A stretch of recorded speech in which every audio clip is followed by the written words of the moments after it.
In this video, we're going to talk about using the new Automate Model tool, Automated Modeling Tool.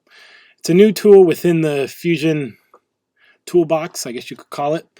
And basically, it's a little bit like generative design, but I personally think it's a lot simpler, easier to use, and less demanding for your computer.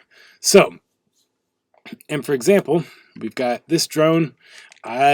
Believe it or not, this drone took about an hour to make in design time. Now in the rendering time and the actual building process within the Automate tool, that took a little longer.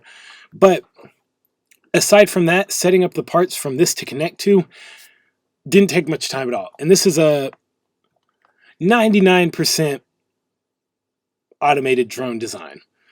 It hasn't been built in anything physical. I just wanted to mess around with the Automate tool, but I say 99 because I have these cylinders in here. But regardless, you get the point.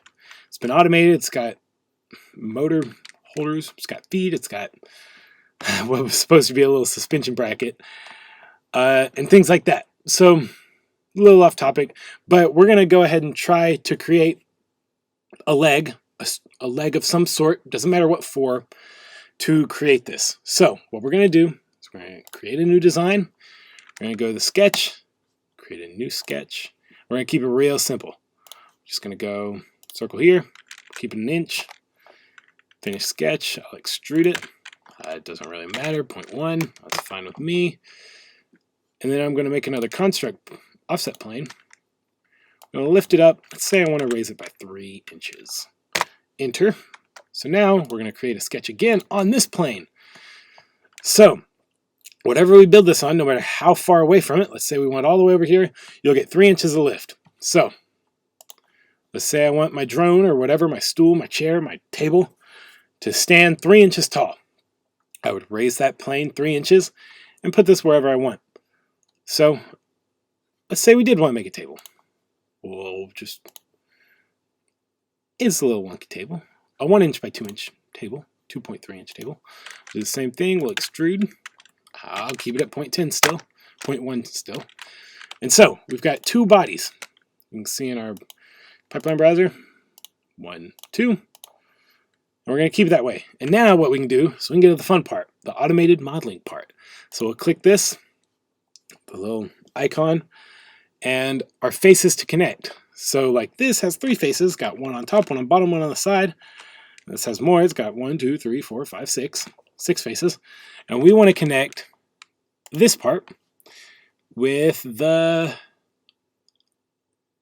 round part of the bottom of the cylinder, sorry. So once we've got that, we will generate shapes. So once you click generate shapes, it's going to give you 6 different options, which you'll see right now.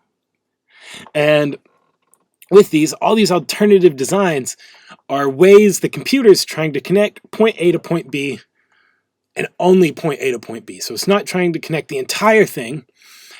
And what I like about this is that it's literally make a shape, put the points you want to go together, super simple.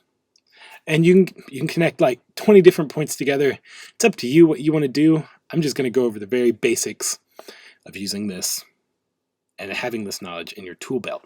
So I'll give it a minute. As you can see, some already coming, but I'll catch back in about halfway through. So I'm going to cut in a little early. We've got 6 designs. And with these, let's say one's going to finish. Oh, almost. They're all at about 80%. Let's say one finish. We could select that one and not wait for the others to finish. But with this viewer, you can basically live view the changes the computer's making to your design. And they all seem to finish around the same time. So you click through them. Just clicking through. Let's say I like one. I like one. I'll click it. I'll click OK. And with that, it'll give us a plane straight in the middle of it. X that out. And all these little bits.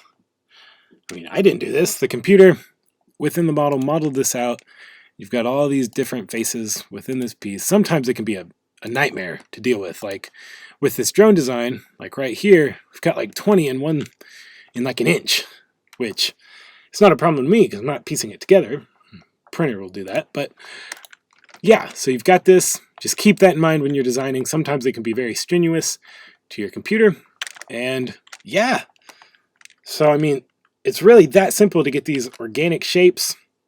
You can take this to furniture. I have a couple models, to drones, to parts for the solar car, maybe. But yeah, list goes on and on. I'd love to see some designs implemented to your own designs using this feature, and hope this helped.